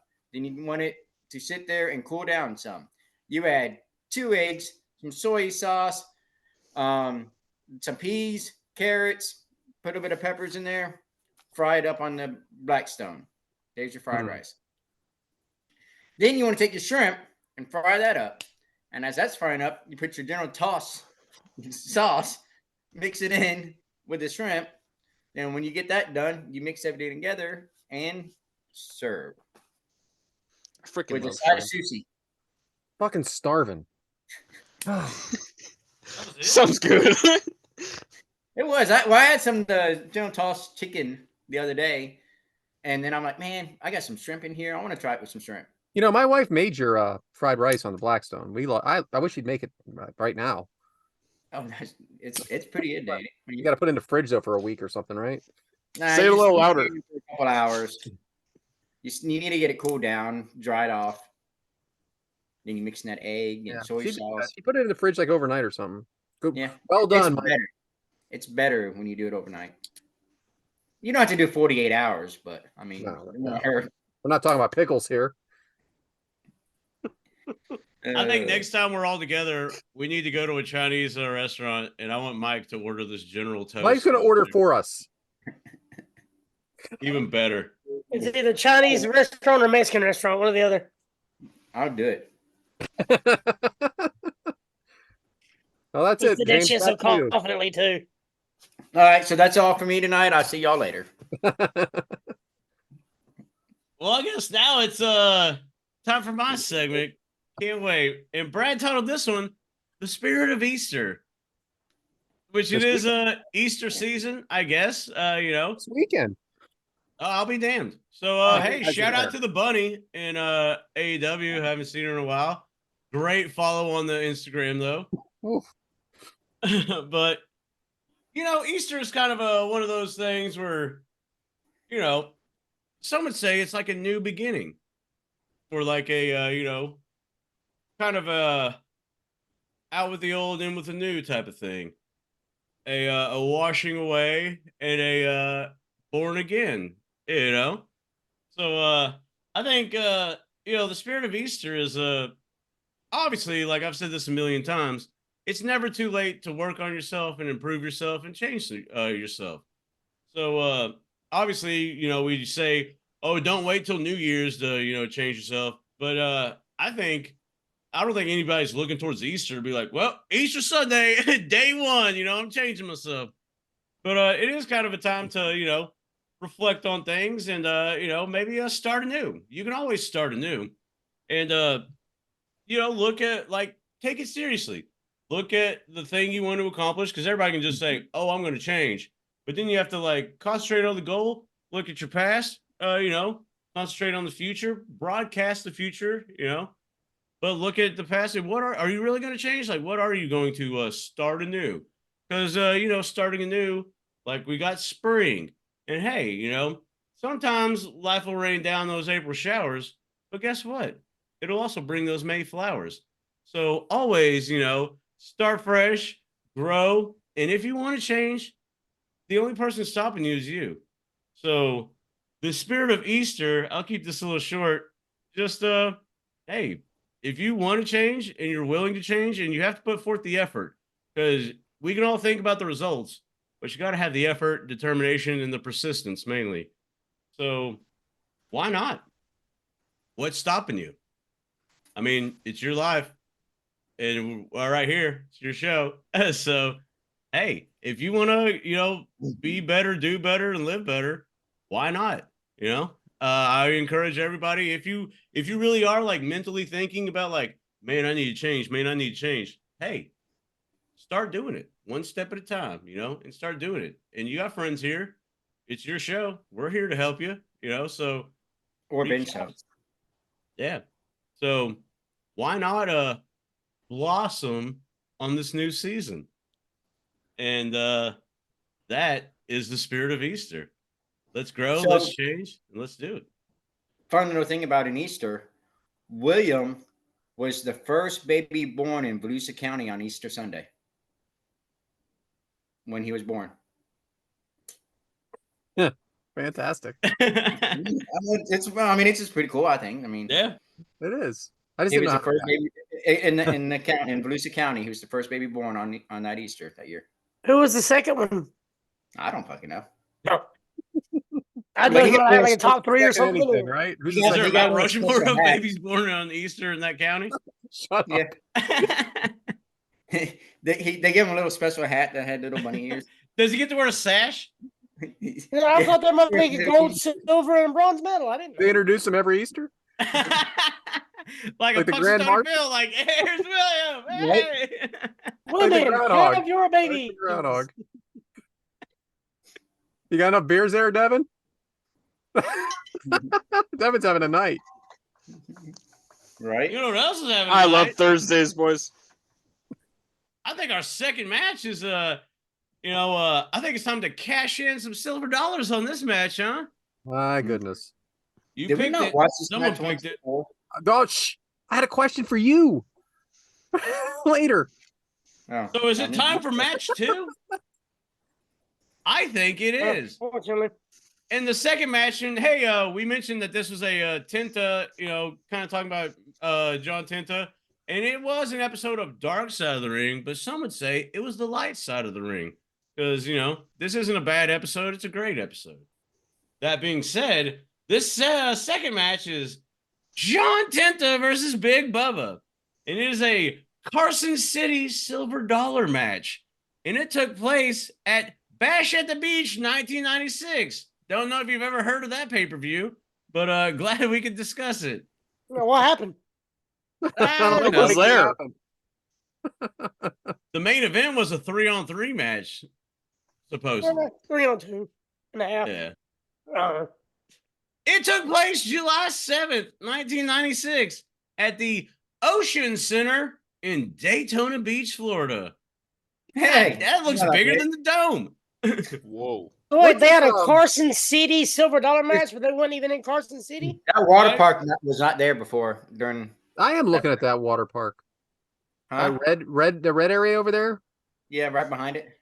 Once Yeah, what is- again, What is that Water. all the way Wasn't back there? with the A on it? What's that thing, that building all the way in the back with the A on it? Is that an A? Or is that like a symbol on it? Looks like a bunny? looks like a backward It- head. Maybe it's a called- seahorse. The A is a watermark for Yeah, I was gonna say Alamy, it.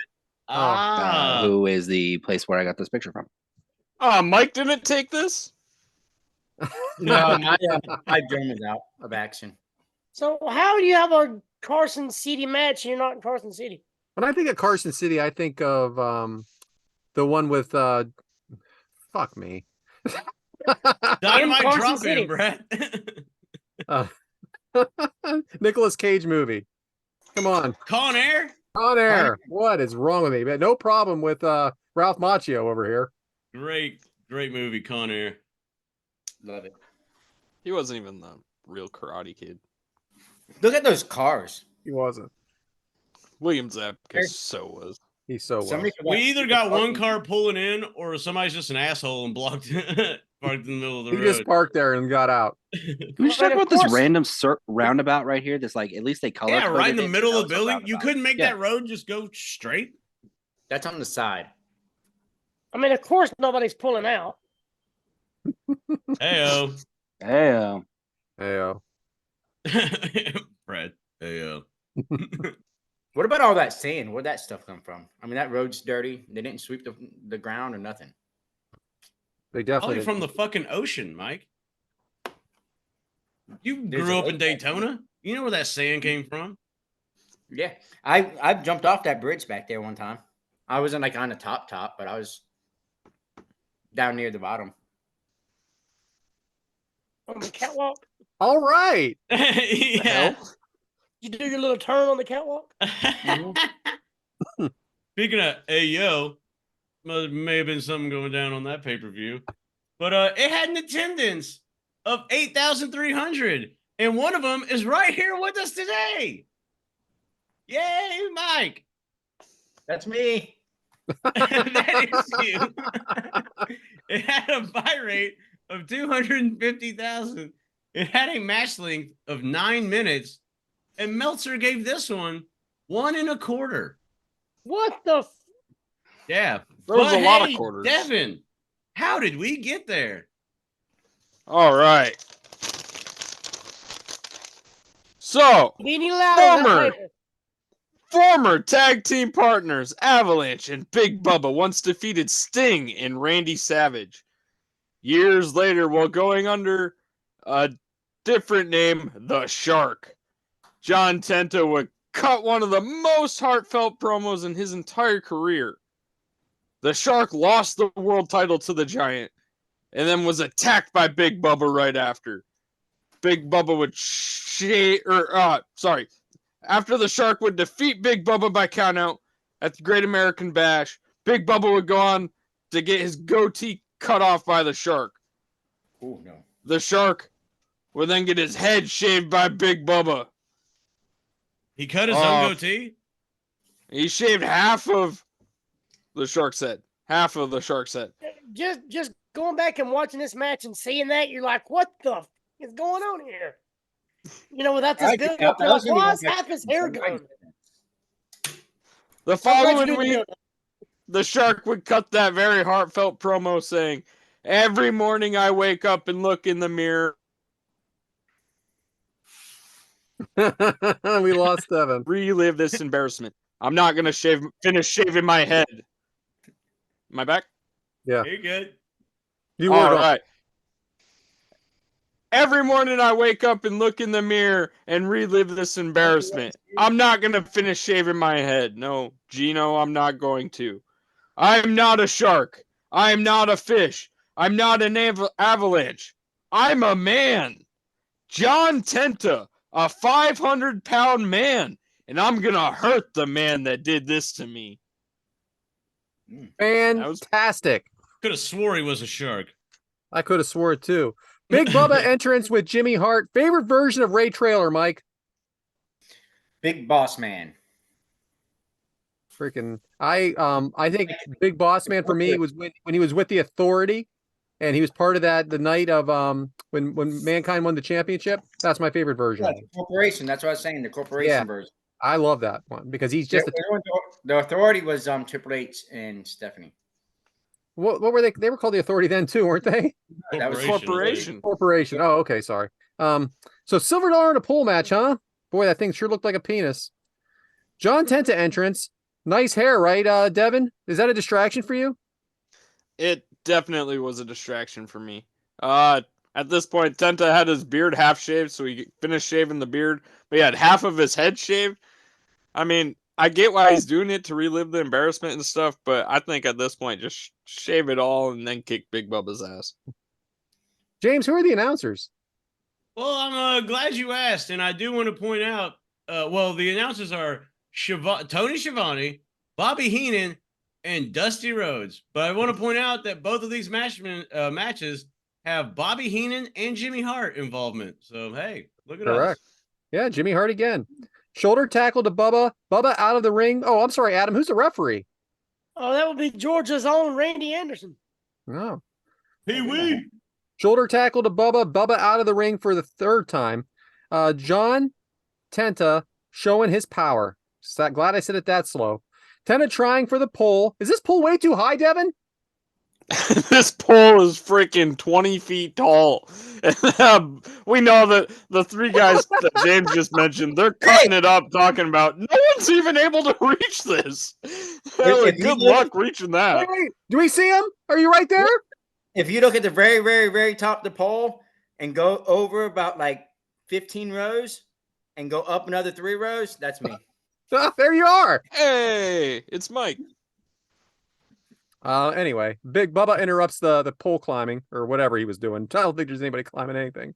Big punch by Bubba, now going for the pole. Tenta throws him down. Mike, does this remind you of another match that we have covered? Yeah. Was it like the glove on a pole match?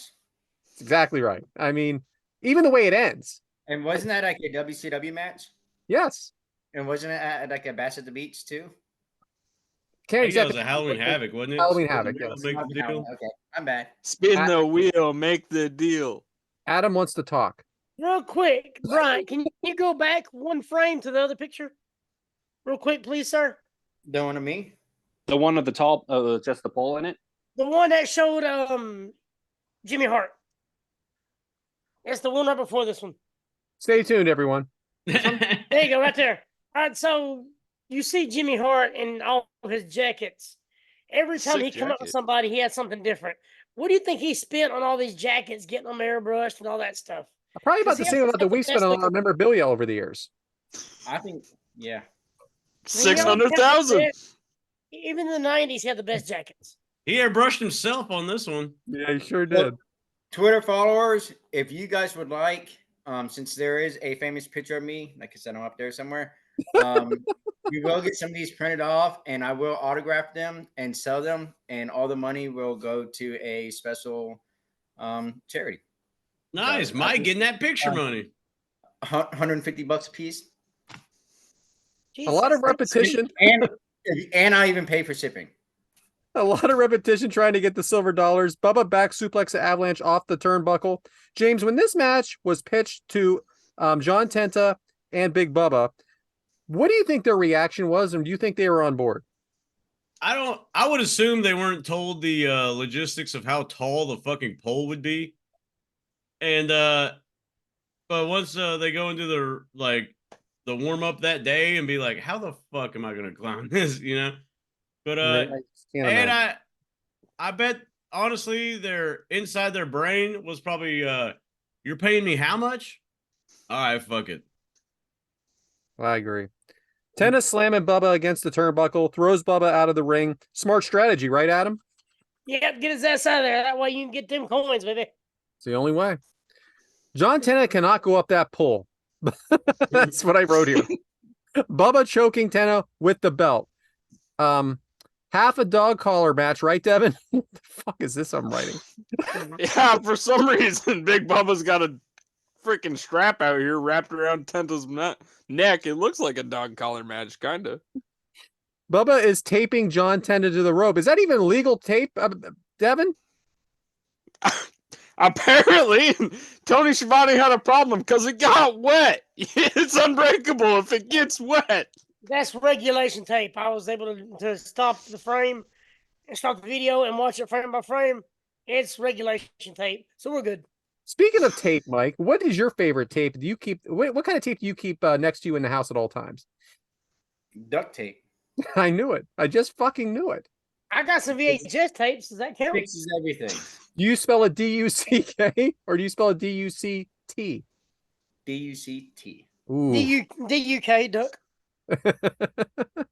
Man, I'm glad I got that in, huh? And you have VHS tapes, Adams, right? I got VHS tapes. Is that the same thing? It's tape's tape. Just like if you're not, never mind. Tape, Cut tape. Tenta's hair now. Now Tenta has cut himself loose. Now cutting the straps. It's real good. What kind of tape? Gorilla tape. Now cutting the straps of the pole to the ring post. Bubba interrupts. Two big men, both. This is not pretty, James, but is the job getting done here?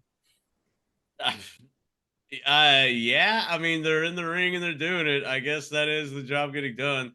I would rather have the conversation about different types of tape than this. But is that Conrad out there? And that's no disrespect to anybody. And shout out to the Junior Seau jersey. But yeah, job's getting done. They're having the match and they're doing it. They're working with what they got. Chicken salad out of chicken shit. This is why it reminds me so much of the coal miner's glove match.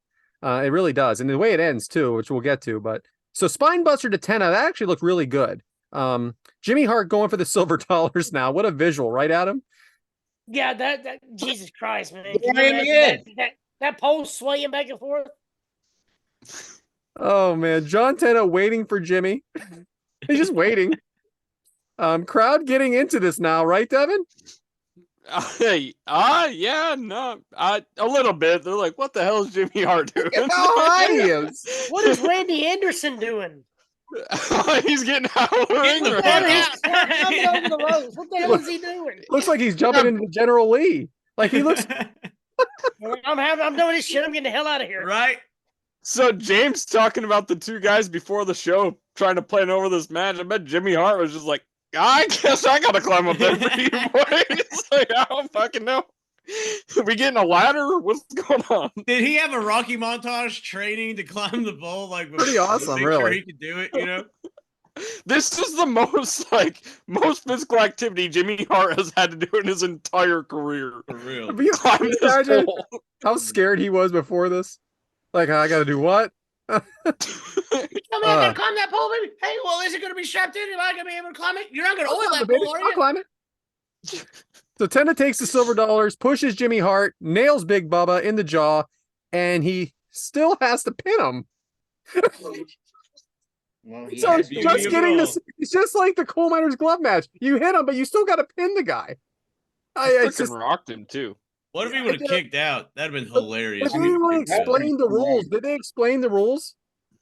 No. So I didn't understand. Like, you had to get the silver dollars, then you have to hit him with the silver dollars, then you have to pin him. What if he kicked out?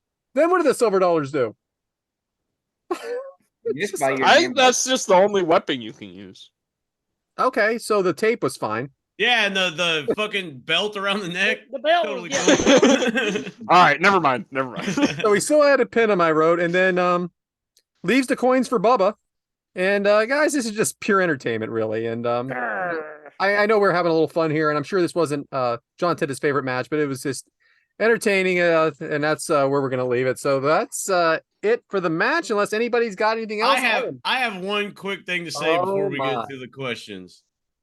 So we talked about John Tenta and doing like kind of halfway honoring John Tenta, and we choose a disqualification match and this Carson City bullshit. Just want to throw that out there. Hey, listen, we could always do the same. That is us to a T. That's what I mean. We're gonna respect John Tenta with a disqualification match at WrestleMania and silver dollar bullshit. I am backing up Brad on this one because Brad picked these matches, but this was the first ever John Tenta match. He wasn't a shark. He wasn't an earthquake. He wasn't an avalanche. He was a man, damn it. A 500-pound man dealing with his problems. WrestleMania. It's WrestleMania season, baby. I digress. Hey, listen, we don't always cover what everybody covers, right? Just Stone Cold at WrestleMania 14. That's all. Yeah. Anyways, let's get to the questions. Thank you for that. Amy Vaughn, the first lady of the Sid Vicious fan club, wants to know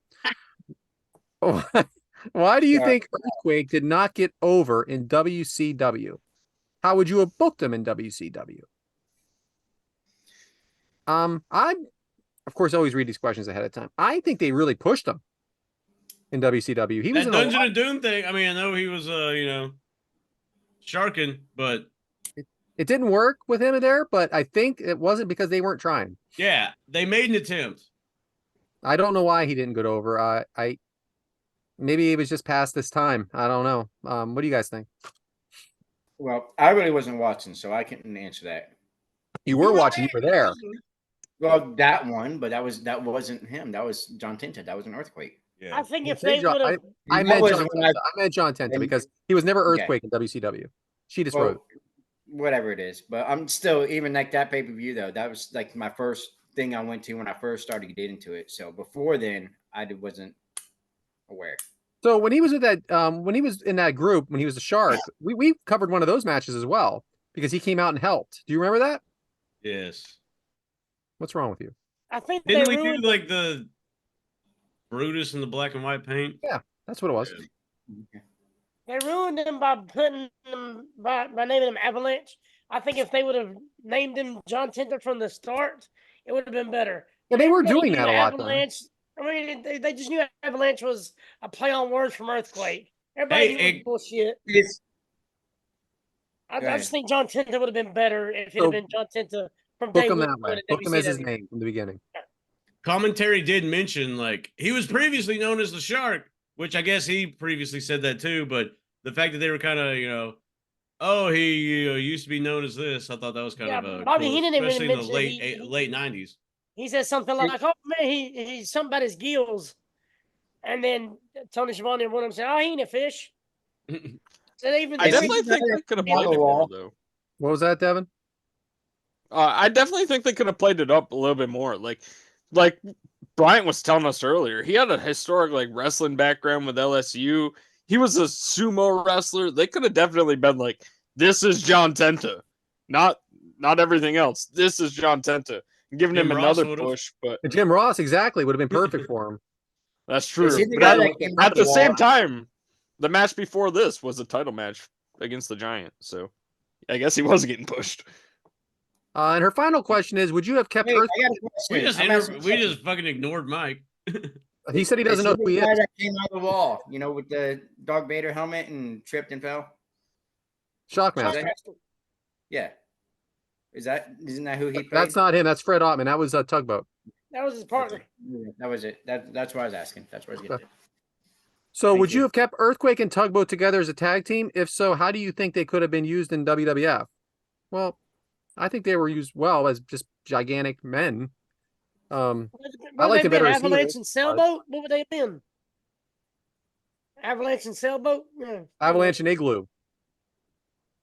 Iceberg. Lettuce. Tip iceberg lettuce. There you go. All right. What else do we got here, guys? My favorite type of lettuce. Is that all the questions? No, we got Your dad just wanted to let us know that Earthquake was never pinned in a pay-per-view. Randy El Corai had a comment.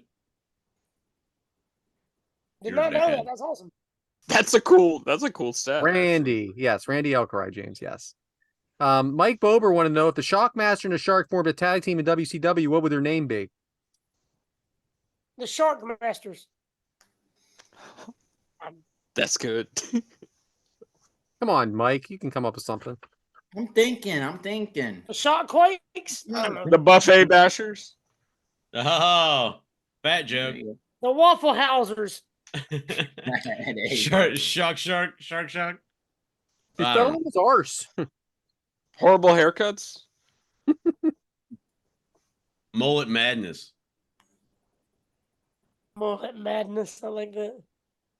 That'd be like a big ass group with all them mullets. Believe it or not, I got another. I mean, I don't know. It's a good question, though. It's funny.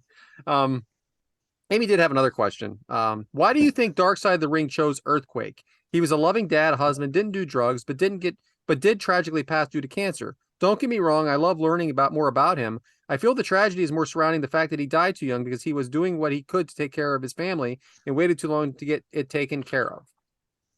I think the last part. Well, and the fact that like he played a heel, like obviously he played a face, but he was like a heel and everybody thought he was just this menacing like heel thing. But to know the real guy, and it's like, damn, because that kind of does do the break kayfabe or whatever you're saying. But like the fact that he was this big ass dude, but he was like a gentle giant thing. And to maybe shine a little positivity on Dark Side of the Ring, That's what I mean, but I felt like it was more of a biography, like an A&E biography than a Dark Side of the Ring. It was. Yeah. I believe the same thing. Devyn? The really dark side that I thought it was John Tenta dedicated like the entire second half of his life to this business. I mean, of course, he dedicated most of his life to his family, but his working career was this business.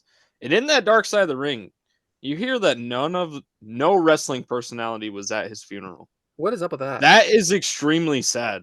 No representative from WWE and confusing or WCW, because he was well liked. Exactly, he was well liked. Yeah, and nobody said any bad shit on that documentary at all. They all like praised him for being such a great guy. He was a great guy in the back. It was a very strange Dark Side. It was a good show. I enjoyed it. It just wasn't their MO. Yeah, it was highly positive. Mm-hmm. I mean, he died young. That was sad, but his kids loved him. His wife loved him.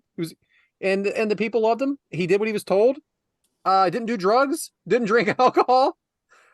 And his wife was 4'11", dude. Like, he's a mountain of a man. His wife is 4'11". That's fucking love at first sight. I'm like, okay. I was singing karaoke and he walked in. I'm like, man, that is like typical. Like, he did go broke though for a while. Got it back. But again, not a lot of us go through that stuff. Well, and it's not like semi truck driver where he's not like free basing heroin and shit like that. Like he's just working and making a living. Yeah, did his thing.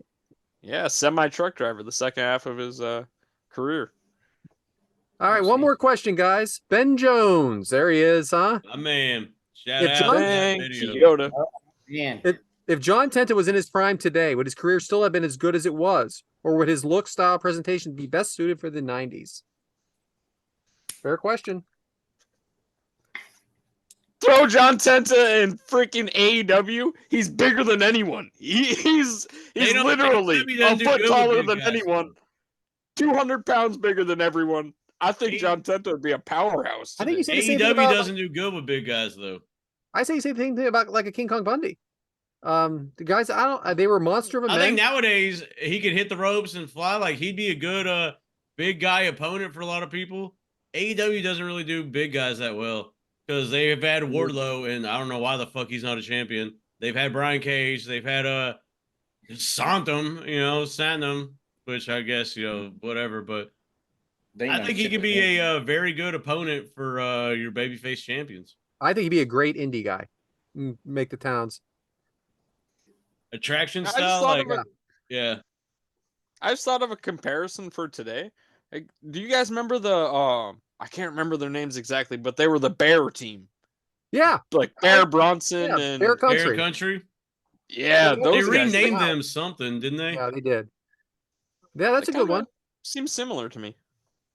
And I like those guys, and I thought they were. I thought they could have got more out of them, but Yeah. they were more like the dark, the dark ones, the dark matches and stuff. But AW Dark. But anyway, guys, unless anybody's got anything else, that's it for the questions. Back to you, James. All right. Well, like we've discussed with Mr. Tenta, he had a bunch of wrestling personalities, we'll say, and gimmicks, maybe I guess is a better term for it. So I guess it's Avalanche, Earthquake, Shark. Brad? So, all right. So, guys, get your Google machines ready. Okay. Oh boy. So, John Tenta did play a shark. Okay. So let's talk. What is your favorite shark? But I'm only giving you 4 choices. And guess Jaws. what? One of them is not the Great White. So get your Google out. Great. Hammerhead shark, tiger shark, thresher shark, or goblin shark. Devyn?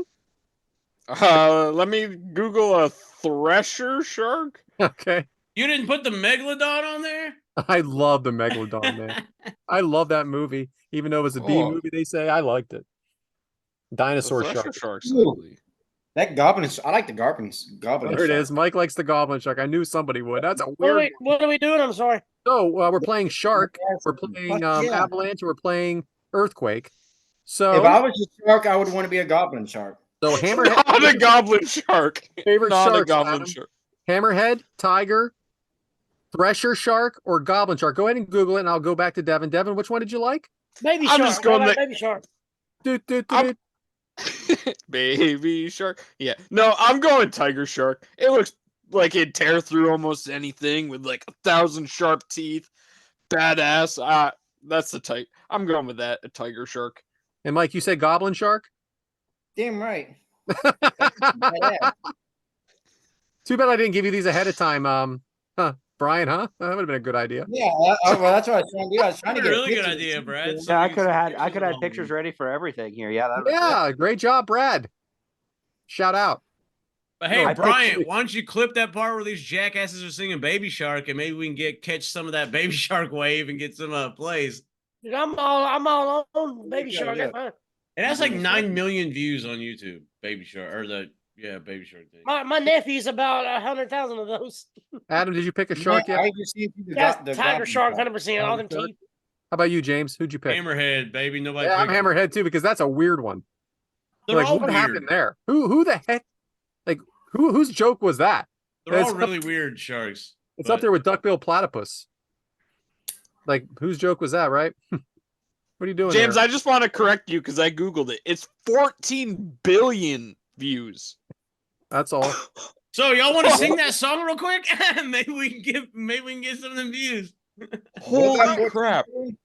Yeah, dude, it's Baby insane. shark. 14 billion YouTube views. Oh, I believe it. My kids probably listened to 1 billion times. Williams in there, Benjamin. So now it's earthquake season, and where is the 4 places that have the most earthquakes? Okay, and this is where you're going to visit. Pick one: Fine. Japan, Indonesia, China, or the Philippines. Where do you want to go, Devyn? Japan. I've heard so much about Japanese food.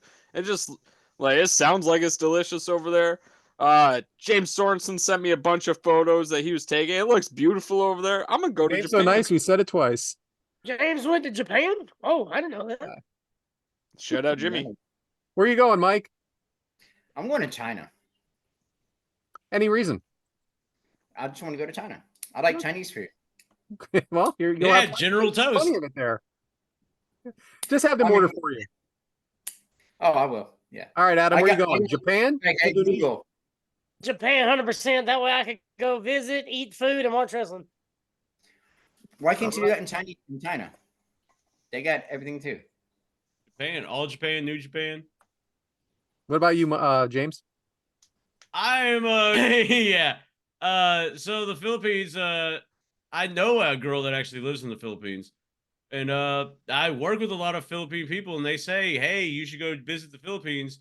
They like guys like you because it shows that, you have money and stuff because you eat a lot or eat well. So Governor's town treasurer. a bigger guy. 30 years ago, he flew to the Philippines, came back with a wife. Hey, you wonder why I want to go to the Philippines, boy? Best money he ever spent. Well, guess who's not going to fit in the Philippines? This guy ain't going. I like Indonesia. I tell you what, man. So when I did this, I googled some spots in Indonesia. Looks pretty good to me. Yeah. Flipping out my answer totally. I can do it. Indian. I think Philippines could be a close second, definitely. What do you got, Devin? I got a really short story. One time when I was in Philly for the NFL draft, we went to like this Chinatown part of Philly. Yeah, been there. Yeah. So we're eating at this restaurant. I had no idea what I ordered. No idea what my dad ordered. But this lady puts the bowl right in front of me. I'm eating half this meal. My dad's eating his meal and stuff. The lady comes over to us like 5 minutes later.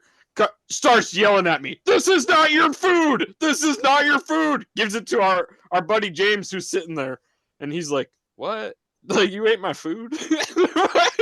So confused. I'm like, why'd you put it in front of me if I'm not supposed to eat it? I love that she yelled at you. That makes the story even better. Literally yelled at me. Chinatown almost like China, just in America. Chinatown? I've never been to a Chinatown. A big Chinese community lives there. A lot of everything's it's just like where Chinese people like live. Seriously. Right. So it's like They speak the language. They have their traditions. It's traditional Chinese. You know what I mean?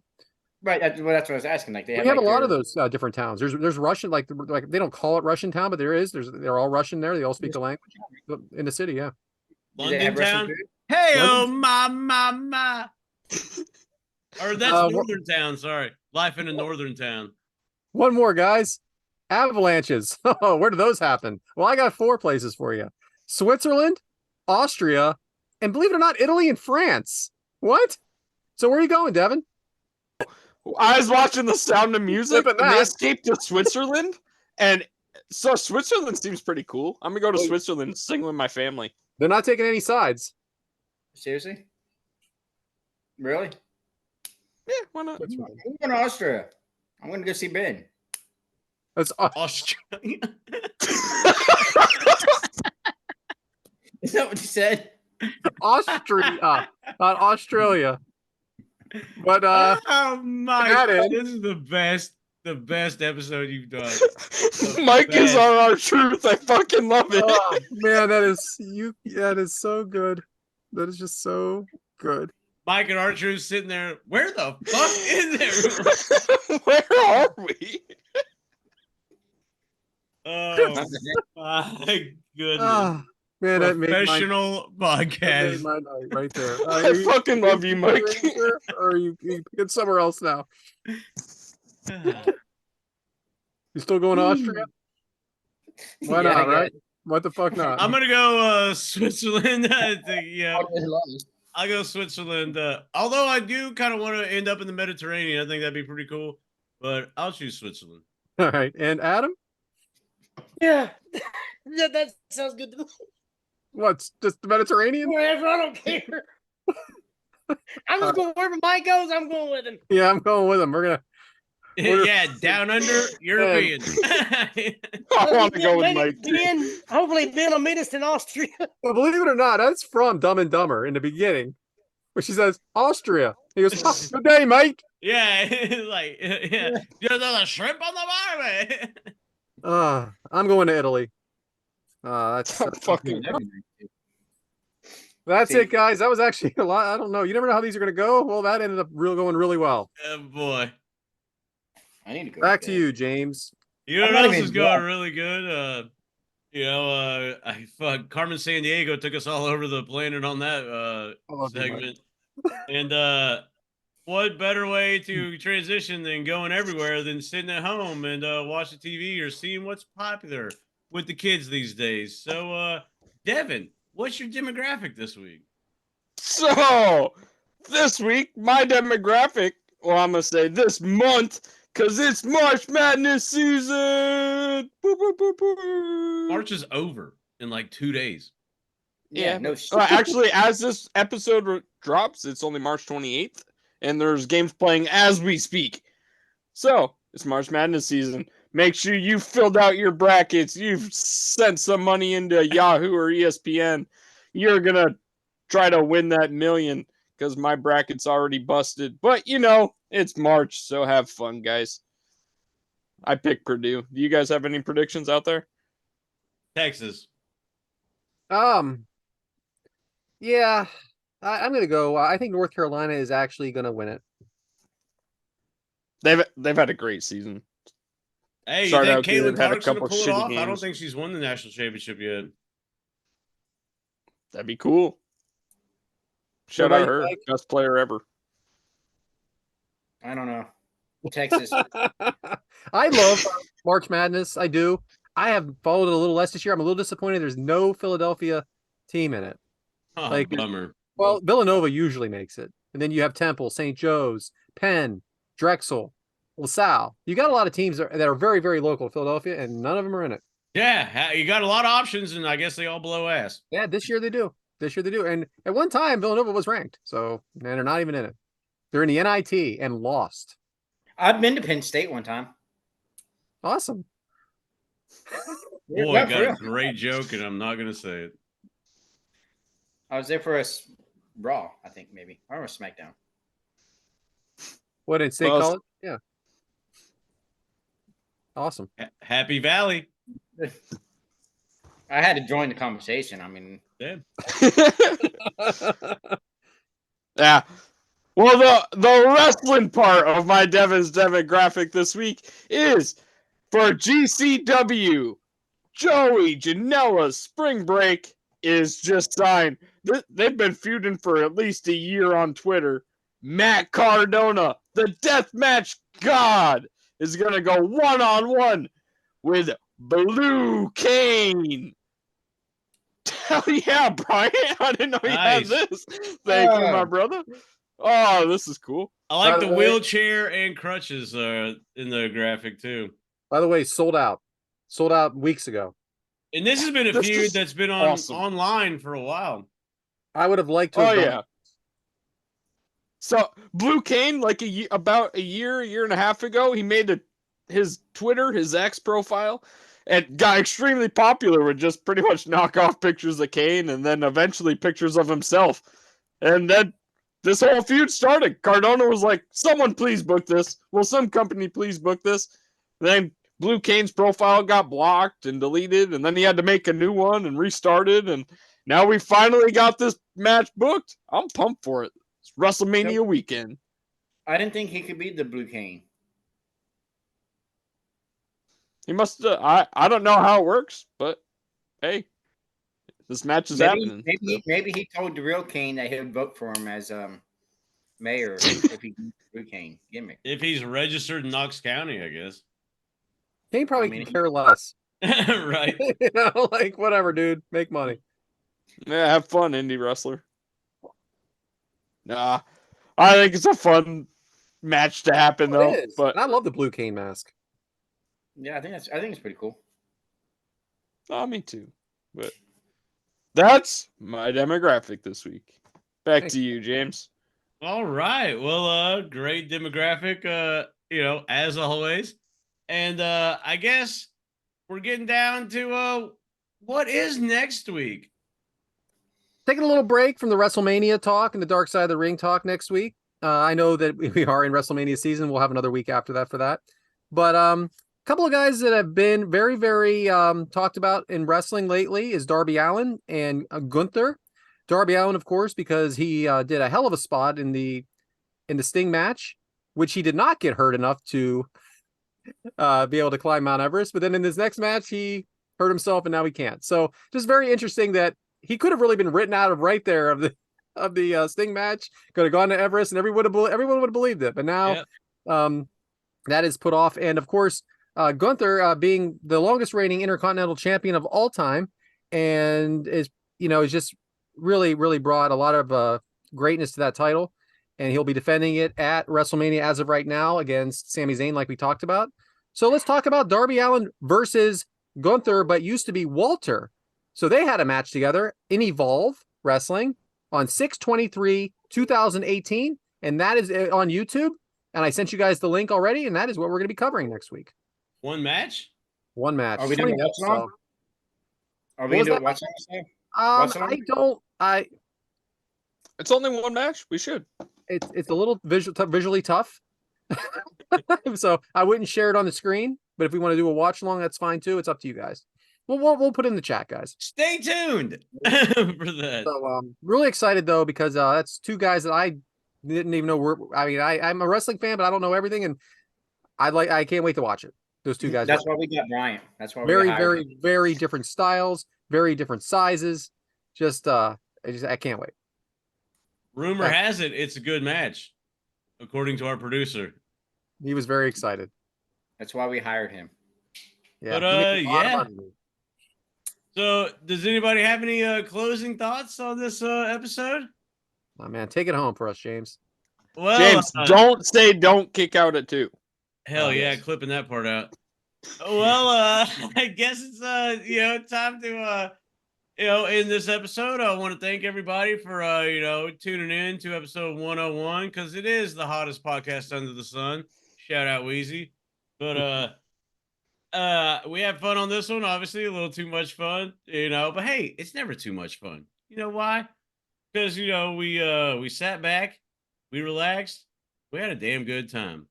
And it's always good to just break away from life's everyday bullshit and everyday struggles, but always remember everyday's accomplishments. I'm not saying ignore the bad, obviously focus on the good, but take the bad and see how you can improve on that, to move forward, to blossom, to grow, because that's what it's all about.